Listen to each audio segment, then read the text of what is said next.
La décision du président américain Donald Trump de suspendre l'aide à l'Afrique du Sud a provoqué une onde de choc à travers le monde. Cette mesure, prise en réponse à une nouvelle loi foncière sud-africaine, soulève des questions complexes sur les droits de propriété, les inégalités historiques et la souveraineté nationale. Plongeons au cœur de cette crise diplomatique pour comprendre les enjeux et les répercussions potentielles. Les racines profondes de l'injustice foncière. Imaginez un pays où la terre, source de vie et de subsistance, est injustement répartie. C'est le cas de l'Afrique du Sud, où les cicatrices de l'apartheid sont encore profondes. En 1913, la loi sur les terres indigènes a limité la propriété foncière des Noirs à seulement 7% des terres, une injustice aggravée par la loi de 1936 qui a porté cette limite à 13%. Ces lois ont permis aux Blancs de posséder près de 90% des terres, tandis que la majorité noire se débattait pour subsister sur les terres restantes. Les Noirs ont été relogés sur des terres surpeuplées, où ont été construits des townships mal planifiés. Cette semaine, l'Afrique du Sud a commémoré le 70e anniversaire de l'expulsion forcée de 65 000 Noirs par le régime de l'apartheid pour faire place à une banlieue réservée aux Blancs. Une tragédie qui résonne encore aujourd'hui. La nouvelle loi foncière, un pas vers la justice ou une menace pour les droits de propriété.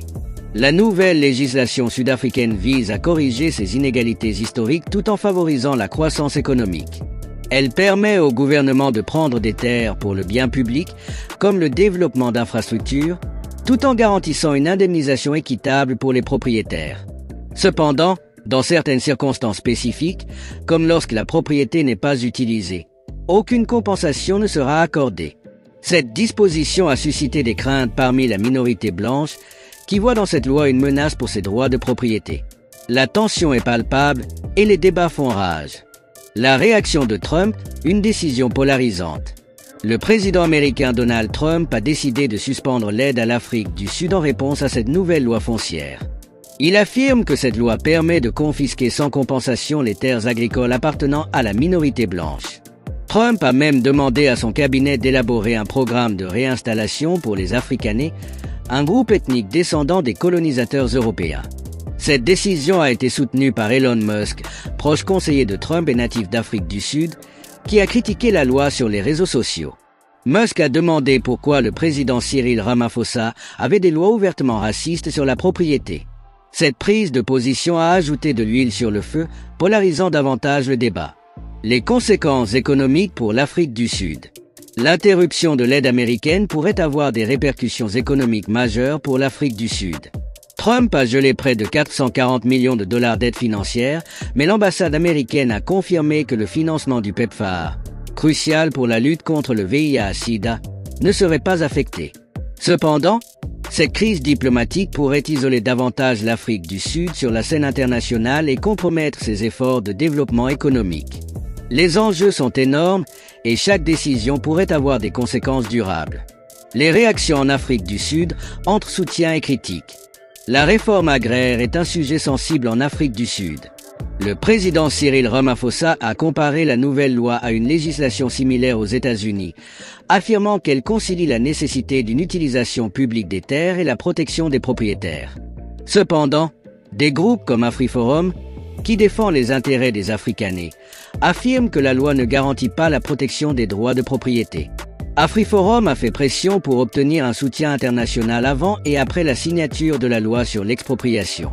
Les opinions sont divisées et les tensions sont vives. Les comparaisons avec le Zimbabwe, une crainte justifiée?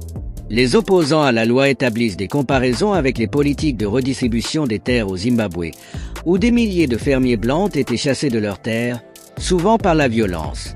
Ces saisies étaient censées remédier à l'accaparement des terres à l'époque coloniale, mais elles ont contribué au déclin économique du pays. L'Afrique du Sud pourrait-elle suivre le même chemin? Cette question hante les esprits et alimente les débats. Le spectre du Zimbabwe plane sur les discussions, et chacun se demande si l'histoire pourrait se répéter. Les voix des Afrikaners, une communauté divisée. Bien que Trump ait offert le statut de réfugié aux agriculteurs sud-africains blancs, nombre d'entre eux se sont rendus sur les réseaux sociaux pour rejeter cette offre. L'organisation afrikaner Orania Movement a déclaré que ses membres n'avaient pas l'intention de quitter leur patrie.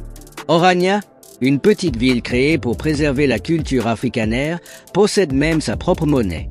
Cette communauté, bien que divisée, reste attaché à ses racines et à son identité. Les Afrikanais sont déterminés à défendre leur héritage tout en naviguant dans un paysage politique en mutation. La réforme agricole, un défi pour l'unité nationale. La réforme agraire en Afrique du Sud est plus qu'une simple question de redistribution des terres. Elle touche au fondement même de l'unité nationale et de la réconciliation.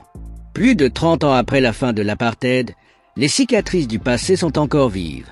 La nouvelle loi foncière est perçue par certains comme un moyen de corriger les injustices historiques, tandis que d'autres y voient une menace pour la stabilité économique et sociale du pays. Les enjeux sont colossaux et chaque camp défend ses positions avec ferveur. Les défis à venir pour l'Afrique du Sud. L'Afrique du Sud se trouve à un carrefour de son histoire. La décision de Trump de supprimer l'aide en raison de la réforme agraire soulève des questions cruciales sur les droits de propriété, les inégalités historiques et la souveraineté nationale. Le pays devra naviguer avec prudence pour éviter les pièges du passé et construire un avenir plus juste et équitable pour tous ses citoyens. Les décisions prises aujourd'hui façonneront l'avenir de l'Afrique du Sud pour les générations à venir. Le monde entier observe et chaque pas compte. Conclusion. Un débat qui définit l'avenir de l'Afrique du Sud. La crise diplomatique entre les États-Unis et l'Afrique du Sud est un rappel poignant des défis complexes auxquels le pays est confronté. La réforme agraire est un sujet explosif qui touche aux questions fondamentales de justice, d'égalité et de droit de propriété. Alors que le débat fait rage, une chose est claire, l'Afrique du Sud est à un tournant de son histoire. Les décisions prises aujourd'hui détermineront non seulement l'avenir de la réforme agraire, mais aussi la trajectoire du pays sur la scène mondiale. L'Afrique du Sud est en train d'écrire un nouveau chapitre de son histoire et chaque mot compte.